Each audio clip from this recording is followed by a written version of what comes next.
Real Estate Rockstars. This is Aaron Amuchastegui. I'm so excited right now. Like today's podcast is going to be a fun one. I think it's going to be fun for all you listeners too, because this is just four buddies chatting.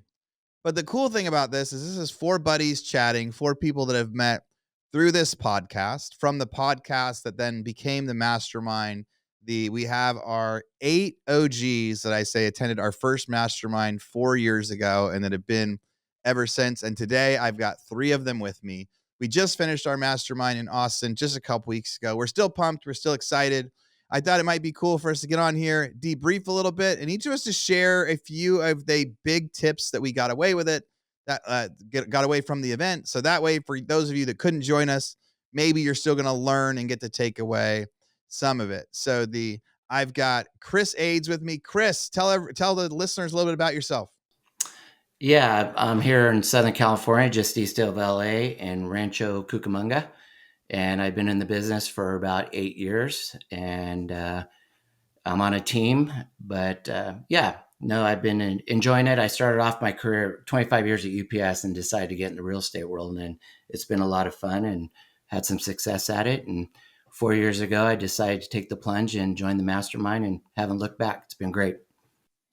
Before I jump over, so when you attended the very first one 4 years ago, like, how did you hear about it? Did you know anybody else that was going to be there, or did you just hear the ad on the podcast and say, okay, I'm going to go? Yeah, so I started listening to the podcast when Pat Hyben was hosting, and then you took it over. And I was driving along one day, and you had announced the first ever Mastermind. I had read David Osborne's books and Hal Elrod's books, and I had heard you on the podcast, and I had never been to Austin, Texas. And so the combination, I just took the plunge, didn't know anybody, walked in not knowing what to expect, thinking it was going to be an event with hundreds of people. I walked in, there was about 50, 60 people, and definitely was experiencing that imposter syndrome, feeling a little out of place, but it's great now. So awesome. Well, Tyson, how about you? Tell the listeners a little bit about yourself. All right, Tyson Robinson, Temecula, California. We cover really a lot of Southern California, San Diego County, Riverside County, a little bit of Orange County as well. But I have a team. We're at about 10 agents right now and have been growing it over the last few years slowly, very slowly. And broker, owner of my brokerage as well. We have about 40 independent agents. But yeah, we run out of Temecula and we do a pretty good amount of volume. The last few years, we've been hovering around 100, 150 transactions. And just, I love Real Estate Rockstars. I got started on it probably about 6 or 7 years ago when I started listening to the podcast on a regular basis during my runs or not every morning, but whenever I run, that was one of the podcasts I would listen to on my rotation. And so that's how I really got started with Real Estate Rockstars and was interested in the Mastermind. Obviously, you guys shared the event that you guys were going to put on in Austin. And I thought, like, dang, I've got so much value out of the podcast that I obviously wanted to be there. And I've gone every year since. I see it kind of as that time of year to really reassess the business, figure out where I'm at and where I want to go with it. And there's just so many great speakers that I love going to the event every year. Yeah. It really is a combination of speakers plus like just having 3 days to like get out of your normal world, get out of your norm. Like, hey, I'm not working my regular job this week. And it just prompts you to like think about your business and the other things. And you've been interviewed on the podcast before, haven't you? Or have you? I haven't. This is the first, really, this is your first time. Why hasn't Tyson been interviewed on the podcast? He's an absolute killer. Chris, have you been interviewed on the podcast? I have not. Oh my God. We're totally failing our listeners. So the listeners, you're just going to get a little taste today of Chris and Tyson, but we promise we're going to get them back on here for more. Hey, Sarah, can you hear us over there? We can kind of see you. Did you get a better connection?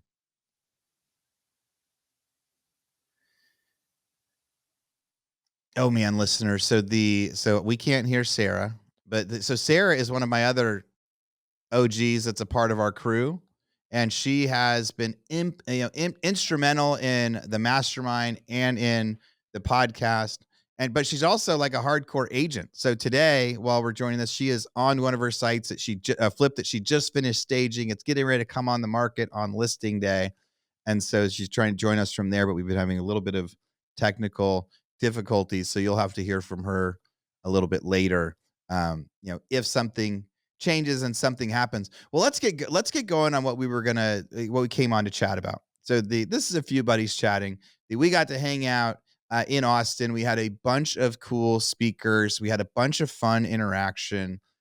We had, I say, like 100 people there from all over. I would say one quick question, like I'll start with Chris. Was there anything that like surprised you about somebody that you met, or like something that happened there, like anything that was like a big surprise at the event that you were like, wow, I wasn't expecting that? I think one of the coolest things was Nicole Masters, to really see where she was this time last year and to see what she took away from the event, changed her whole attitude, and how successful she's been since then. And to go up on stage and to be able to share that with everyone. That's been one of the funnest things. Last year was Caitlin, right? Caitlin did the same thing. So year after year, it's been fun to see what everyone's been able to take away and grow. I think a lot of people think a real estate mastermind and it's going to be all about prospecting and all that. I think it's, a good combination of that, and self-development has been huge for me for the last 4 years with the speakers you brought up, and just, networking with individuals there and seeing what they've done. And so watching Nicole up there this year, it's fun to see what people are doing with the mastermind and how they're growing, not only their business, but their life, changing their lifestyle. Yeah. Last year, you like to ask, we do goal setting exercises, and you're like, what are your big goals? And I stood up last year and said, I'm not thinking big enough. I don't have them, And so I've changed that mindset to think much bigger, and it's been huge for me. Yeah. Was there anything that Nicole said that you were like, I mean, I had a page of notes of Nicole's stuff. She was probably one of the most excited that I had to come speak. And I only told her like a week before the event. I just been seeing all the stuff she was doing online. And I messaged her and said, hey, I want you to speak at the event. And she didn't really know she was saying yes. She was like, oh, that would be so cool. I did this. And then a couple days before the event, my assistants were asking her for her slides, and she said, oh, I'm actually really speaking. She goes, I found out I was today years old when I found out I was speaking, and that was like 2 days. But was there anything in particular that she said that you were like, yeah, I need to apply that? Yeah, two things. One, how you speak to yourself, her affirmations. She went from speaking negatively about herself every morning to speaking positively about herself. She changed the wording in her affirmations. And then one thing she said too is nobody owes you shit. You could sit around and wait, but nobody owes you anything. You got to go out there and get it. So, Yeah. Tyson, what do you think about Nicole? Dang, yeah, no, I mean, I think she was awesome. And I think that really embodies what Real Estate Rockstars is all about. At least what I've really gotten out of the masterminds is like from the very first one to the next one and the following, it's like seeing the progress of people like Nicole is just, it makes you realize and believe that like I can do it too. And I think that's one of the biggest takeaways from the mastermind for a lot of us is just the fact that it gives us an opportunity to really think bigger and know that we can live bigger, and by seeing the examples of many other people. And I think she's just a great example of someone that was, at a certain point and had progressed in just a matter of years so much. And so, no, I thought Nicole was awesome. Yeah. Anything else that she said that you wrote down? I mean, I love the nobody owes you shit part, and I really loved the affirmation part. Was there anything else that comes to mind from about her talk? I mean, her authenticity was just amazing, right? Like talking about her family dynamic and everything, and it just like makes everything so real. That we all go through challenges and issues, and it's just a matter of how we deal with those challenges that really impacts our lives either positively or negatively. And the way she's handled all of the challenges in her life to get to where she's at is like obviously just very impressive. That's the part that I really remembered, Yeah. latched onto a little bit. Well, for listeners, there's going to be a lot of pieces from the mastermind that we're going to package up, probably release here on the podcast. So hopefully you guys will get to hear some of Nicole's story. But for background, she attended our mastermind for the first time in 2024. At the time, I think she said she had done 2 transactions like the prior 12 months. And she showed up and she was feeling like she was out of place, didn't really know what to do. She left with some big goals, changed a whole lot of things. At the event, one of the things she said is, "Man, I would love to speak at this conference someday." And then she got to come back, and then she had such great volume, and then she had something like 20 or 30 transactions, went from like 2 transactions a year to 20 or 30. And one of the coolest parts of her story was, so Chris, who's on the call today, she met Chris at the mastermind last year. And after she left, it took her 3 months after the mastermind to actually get her first deal, right? She was working, and she went to go call some, like the overwhelm of emotion she had when she got her first deal after working so hard. And she picked up the phone to call somebody, and she was like, who would actually understand what this emotionally feels like, of how hard the work was? Who she called to cry, and she called Chris who's on the call today, which is crazy because you guys met at the mastermind.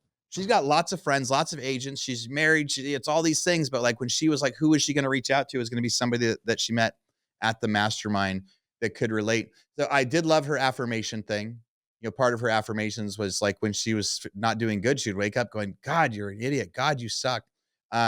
There were a couple things that I thought were really fun. That the 2 notes that I think agents can take away today as they're listening.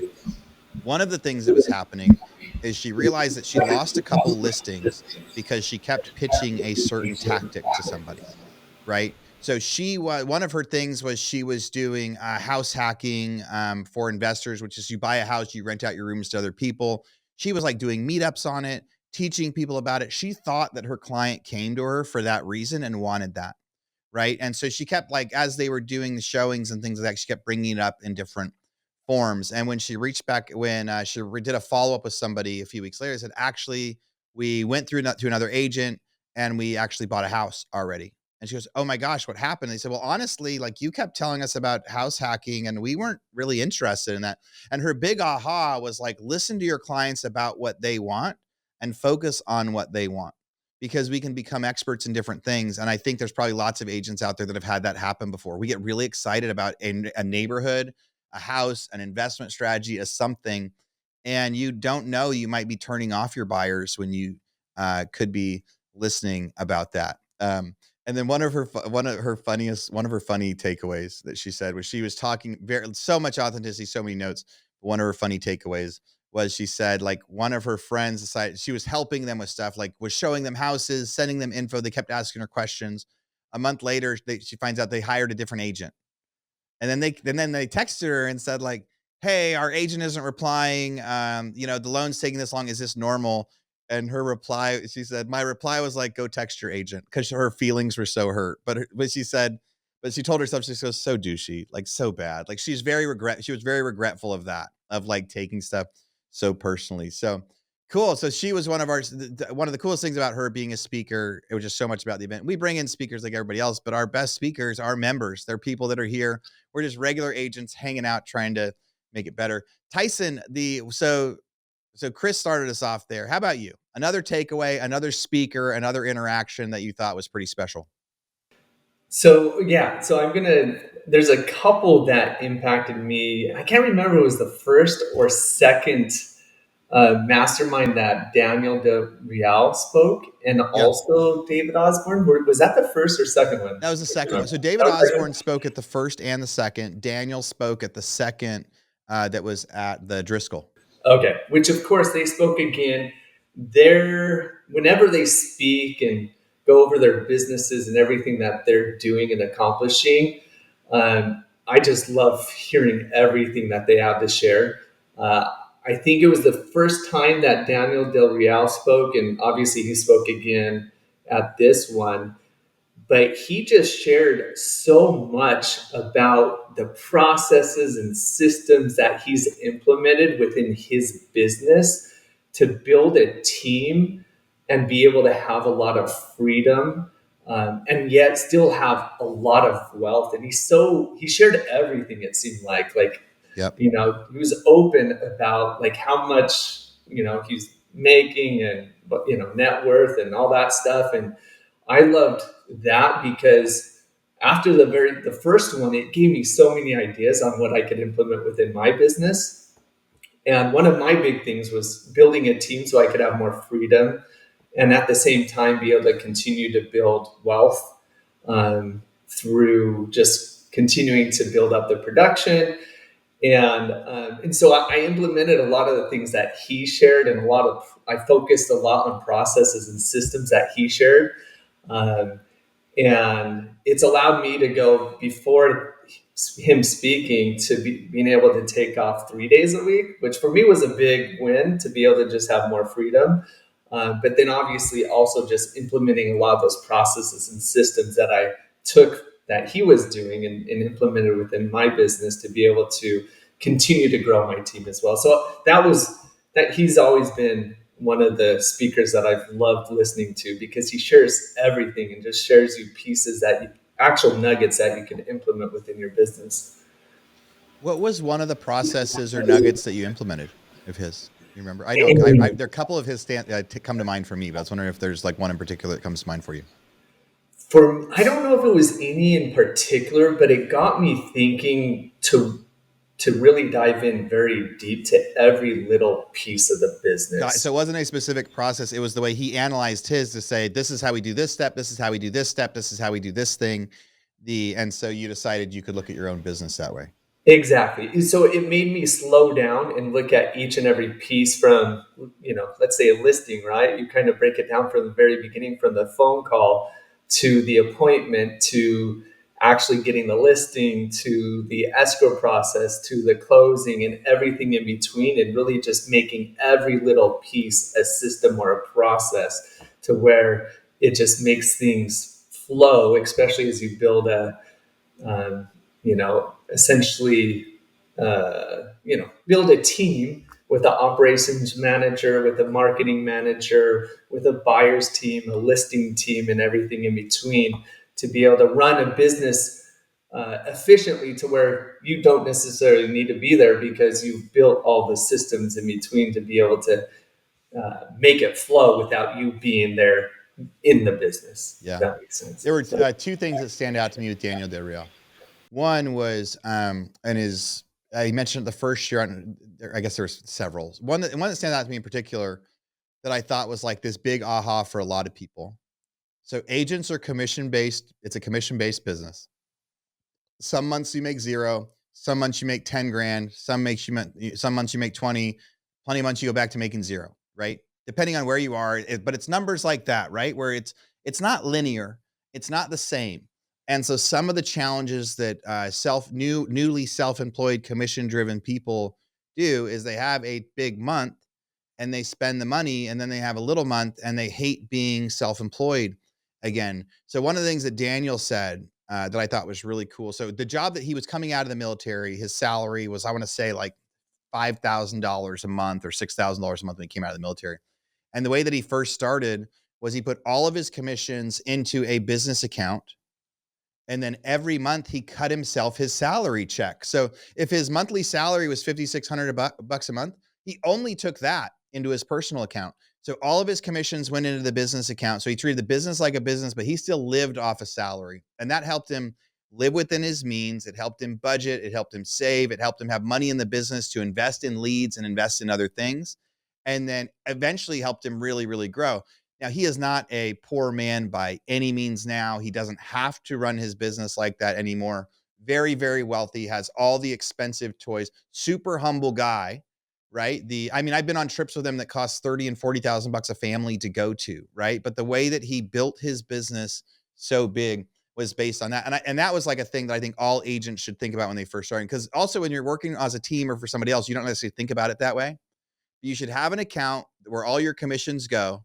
And then you have a monthly salary you pay yourself no matter what. So just because you have a month that you make 20 grand doesn't mean you put 20 grand in your personal account. You still just draw, because humans, before we get into a commission-based business, we're used to like, all right, my salary is this much per month.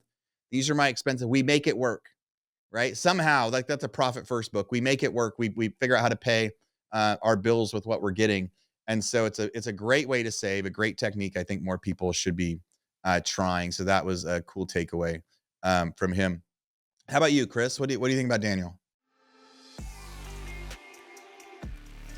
You know, I think a lot of people think a real estate mastermind and it's going to be all about prospecting and all stuff. I think it's a good combination of that, and self-development has been huge for me for the last 4 years with the speakers you brought up, and, you know, networking with individuals there and seeing what they've done. At least what I've really gotten out of the masterminds is like from the very first one to the next one and the following, it's like seeing the progress of people like Nicole is just, it makes you realize and believe that like I can do it too. And there's many agents out there that can show us how to do it, just like Daniel did Real. Or we can think bigger by looking at the experiences of a David Osborne or yourself. Or Nicole's made me realize how much you can accomplish in a year. You know, sometimes it seems so far out there and it's undoable, but it can be done. And this has definitely made me see that.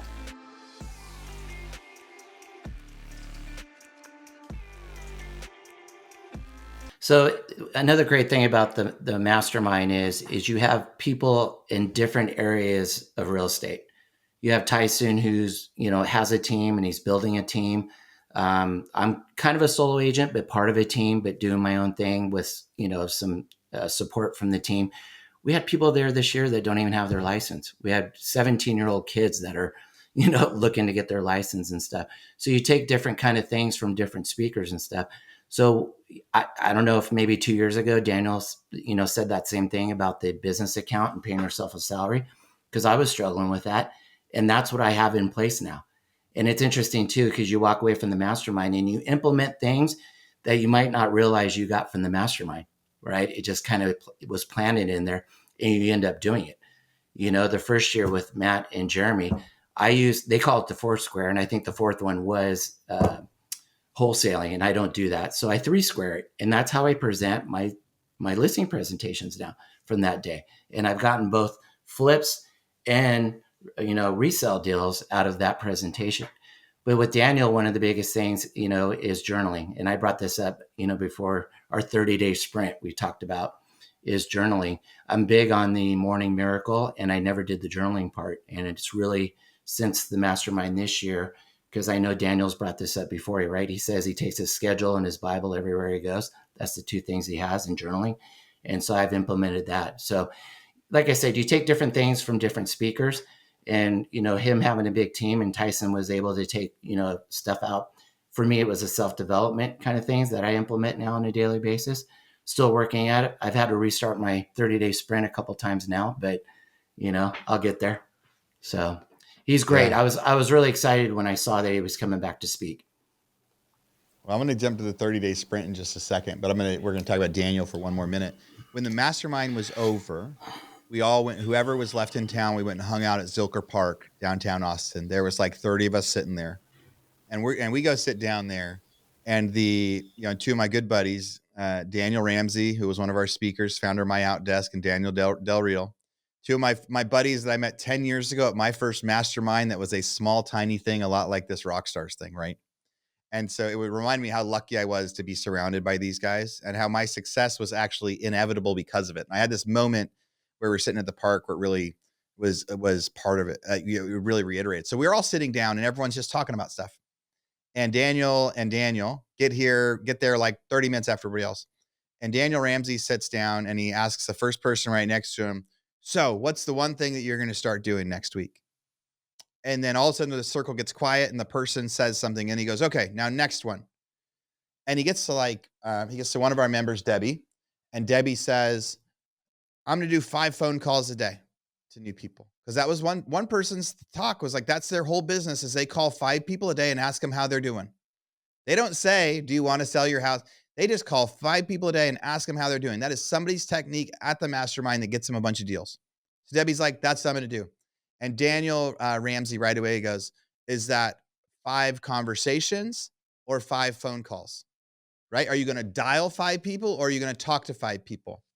And she goes, "Well, talk to 5 people." And the example of how Daniel Del Real breaks everything down Daniel goes, okay, so just so you know, you're going to get a 1 in 7 answer rate for your dials. So if you're going to have 5 conversations a day, that means your goal sheet should say you're going to make 35 dials a day. So it shouldn't be you're going to have 5 conversations. You're going to do 35 dials a day, because if you do 35 dials a day, you're probably going to have 5 conversations. It's like setting up the right expectation for the data and the analytics, and then knowing like what you can track.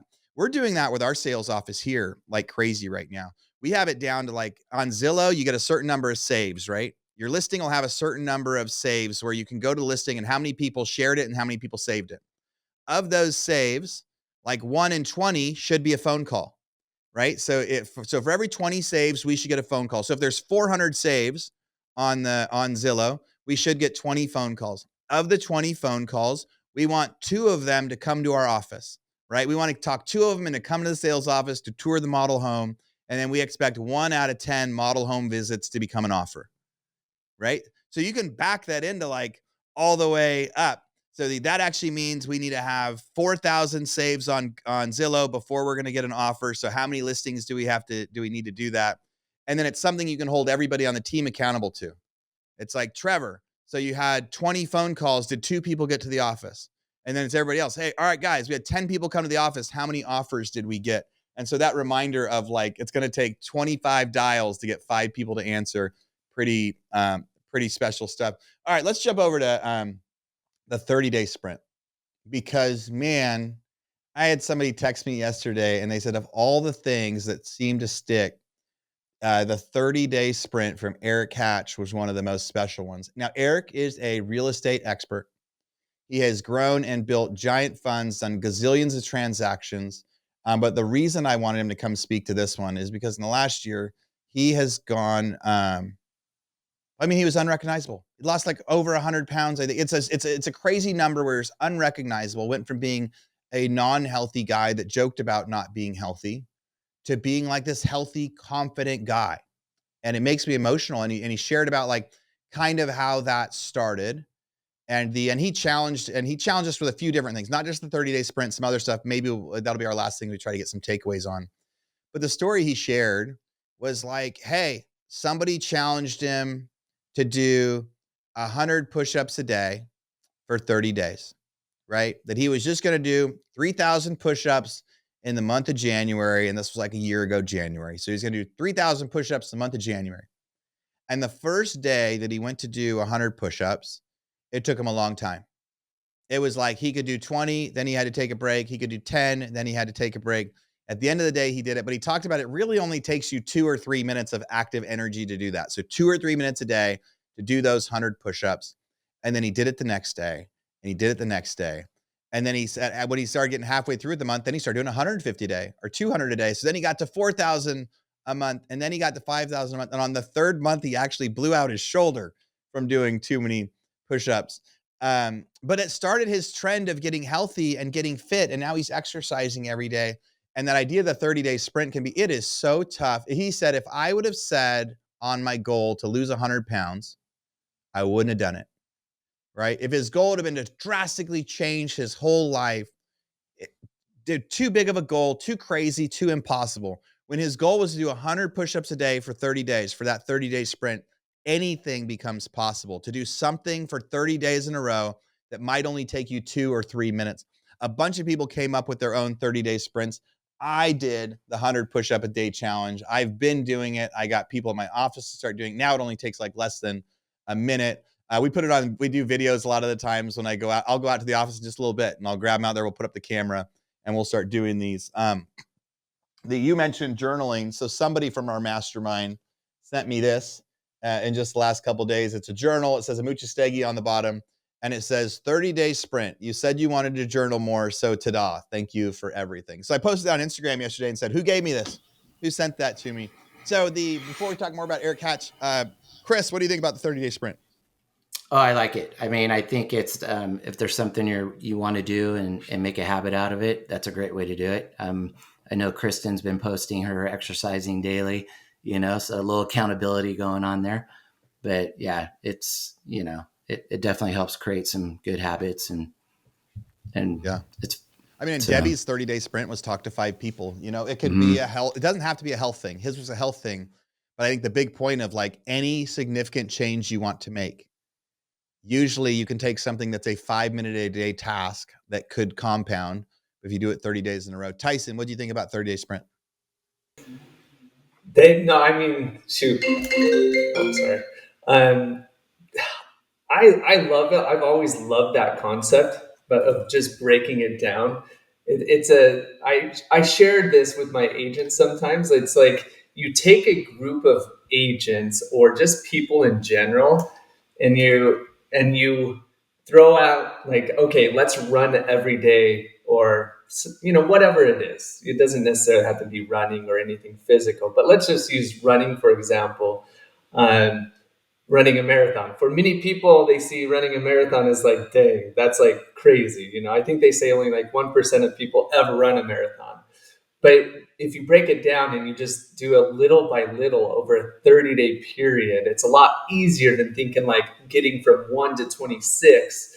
Um, you know, it's a lot easier if you break it down to a 30-day sprint, because then obviously you just get at it, you feel like you can get it done. And then after 30 days, you probably feel so good that you're like, shoot, I could keep this going, right?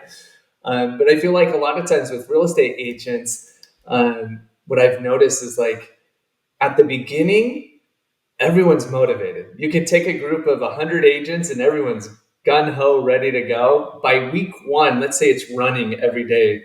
Um, End of week one, you probably have what, 25% of those people still running. Yeah. By week three, you're probably at maybe 5 to 10%. Um, but I think it correlates with business, physical, anything else. If we can keep it going for 30 days, you can probably keep it going for 60 days, a year, and so forth. And the agents that tend to have the greatest success, whether it's with self-development within your business or anything else, are the ones that continue to do it beyond the 30 days. But the 30 days, by breaking it down to 30 days, it really makes it more realistic. And if you can get there, you can keep it going. You start to see the results. And then all of a sudden, a year later, you're still doing it and you're seeing great successes because you were able to break it down to that 30 days. Yeah. Listeners out there, when you're thinking about your goals or your year or where you're at, some of you guys are crushing it. Some of you guys are not. Some of you guys need a pivot, or some of you guys you're saying like, hey, I know what I need to do, but just haven't quite done it. I would encourage you to try to find something that you could do for 5 or 10 minutes a day and just make it your 30-day sprint and commit to it for the next 30 days.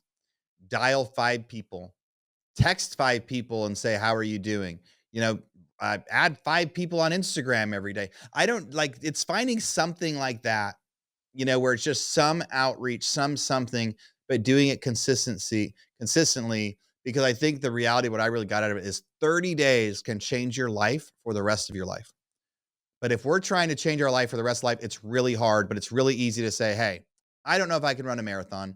I don't know if I can lose 100 pounds. I don't know if I can change my life. I don't know if I can become a millionaire or a billionaire, but I know I can do this thing for the next 30 days. And I think that thing for the next 30 days will help me. And I bet that thing will help you in 30 days more than you could imagine that it could. I know that Eric did not think that his 30-day sprint of push-ups a day was going to lead to the huge life transformation that he had as a result. Another thing that I like that Eric said, he was asking people about goals, and he said, hey, who can you rate yourself a 5 or 6? Who did a 5 or 6? Who worked hard last year? Who worked a 5 or 6 out of 10? Who worked a 7 or 8 out of 10?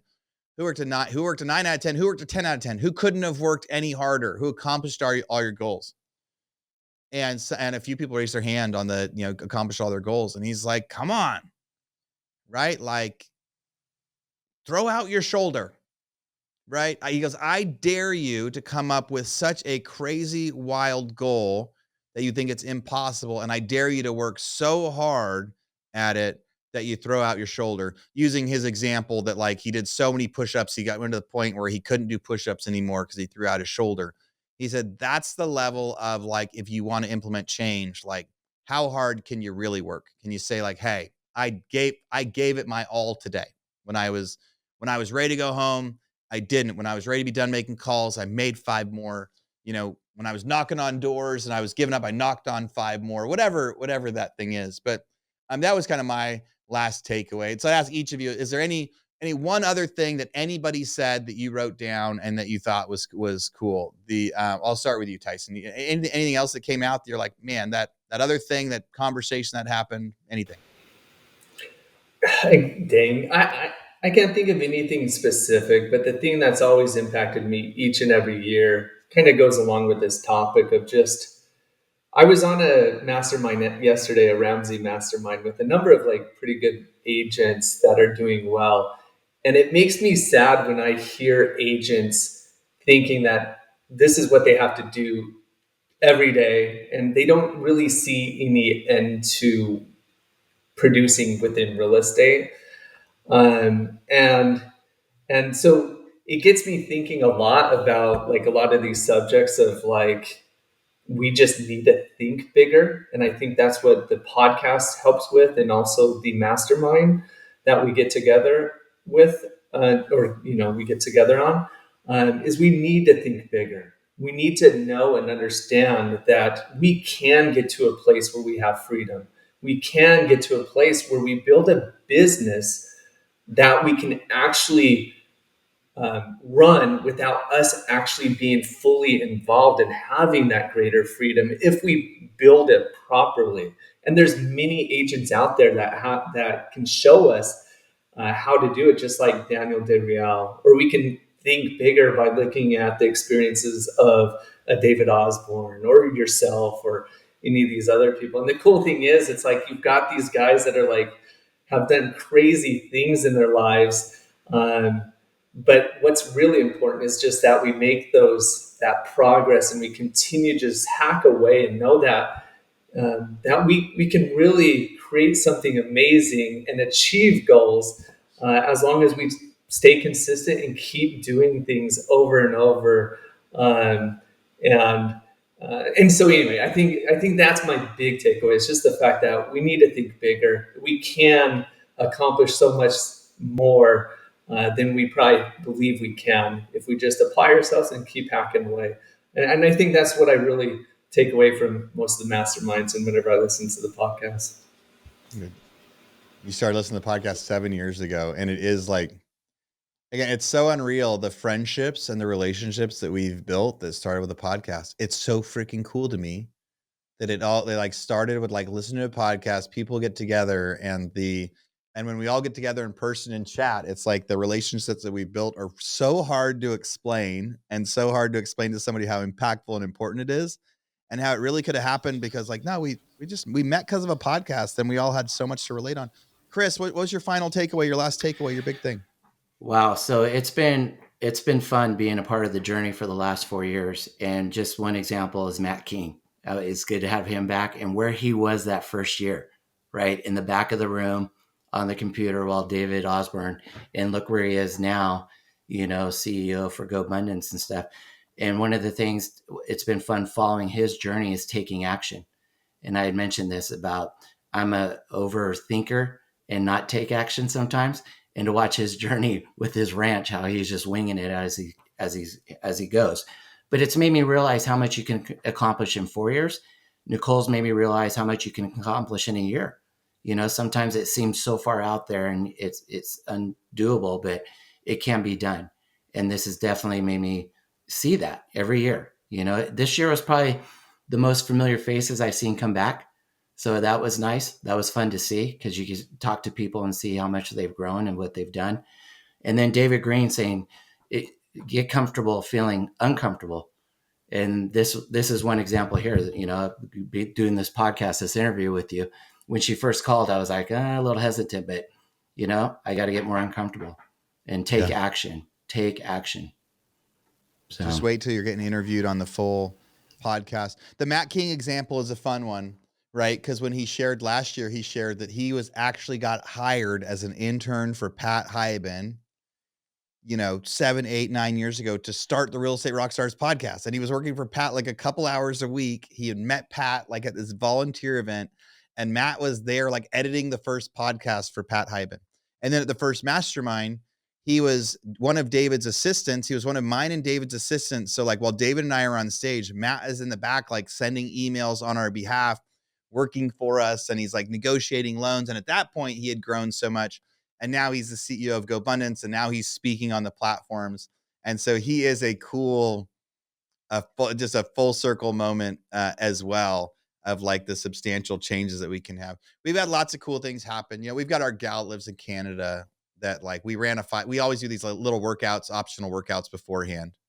Right. And we had the gal that 2 years ago at the Driscoll, while we were finishing our 5K, she was outside smoking cigarettes and she was embarrassed and she like ran inside and didn't like it.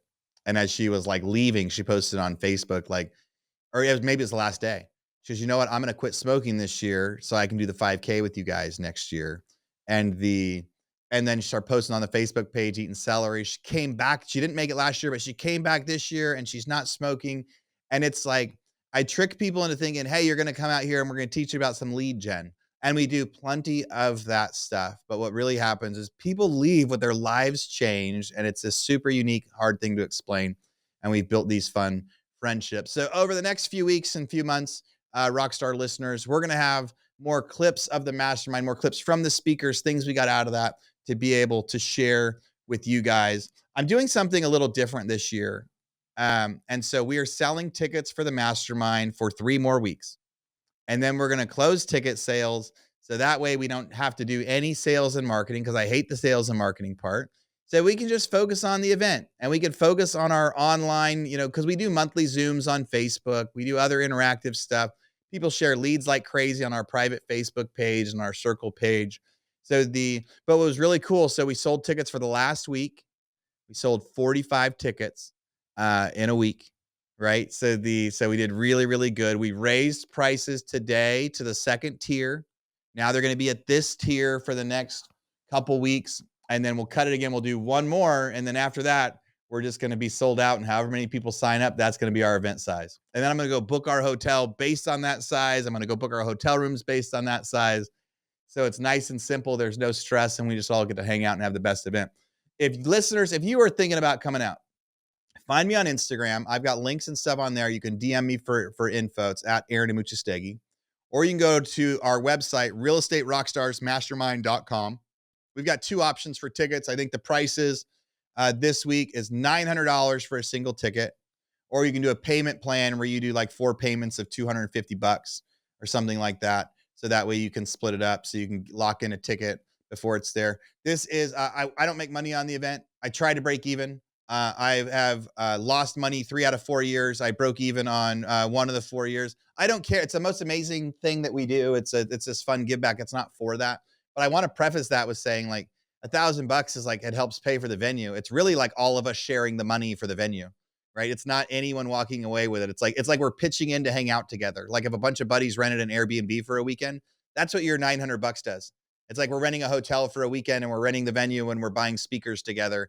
It's not it's like we're all pitching in together to make the thing happen. So guys, if you're out there, you think, man, I wish I would have gone to that. That's something that I need next year. I know it's hard to buy something like 10 months ahead of time. Be like, why would I do that? Why can I think so far ahead? But hopefully you can be a little inspired. Do it this way. The other thing about people that sign up now, even though you haven't been to the event yet, we add you to the Facebook page. We add you to the circle. You become part of the monthly masterminds even before you attend. So, and then if you guys want to hear more, so me, I said we're at Instagram. Tyson, if people want to hear more from you, if they want to come find you, what's the best way they can? Just search Tyson Robinson on social media or TysonRobinson.com. But definitely reach out. I'd love to share anything and everything. But Real Estate Rockstars has definitely changed my life, and I'm extremely grateful for it. And I think everyone really needs to give it a shot and come check it out. Really special. Chris, how about you? If people want to reach out to you? Yeah, Instagram, Facebook, Ades Properties. And just like Tyson said, it's a no-brainer for me every year. I already bought my ticket. I buy it at the event. It's a non-negotiable for me. I know a lot of people, I've reached out to people that didn't come back and say, hey, where are you at? And it's like, life gets in the way. I totally get it. But it's so important to me, and what I get, the return on investment, what I get out of it, it's a non-negotiable. I put it in there like an appointment. And a lot of that, Aaron, too, is, your commitment to it, especially that first year, what you had going on and your commitment to us and stuff. it's a no-brainer for me. The relationships I've had from this event are great, So Yeah. Well, I sincerely appreciate you, Chris. I sincerely appreciate you, Tyson.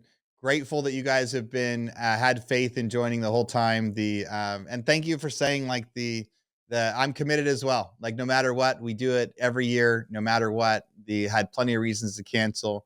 We even had 7 rock stars come to an Ironman with me after that first year. I had COVID during the race, and I still flew out to do the race because if I was the guy talking everybody into it, I had to keep doing it. So I hope more of you listeners out there join us again. This is a really special thing for me. Special to have you guys on here. A few buddies chatting. I can't wait to chat with you again.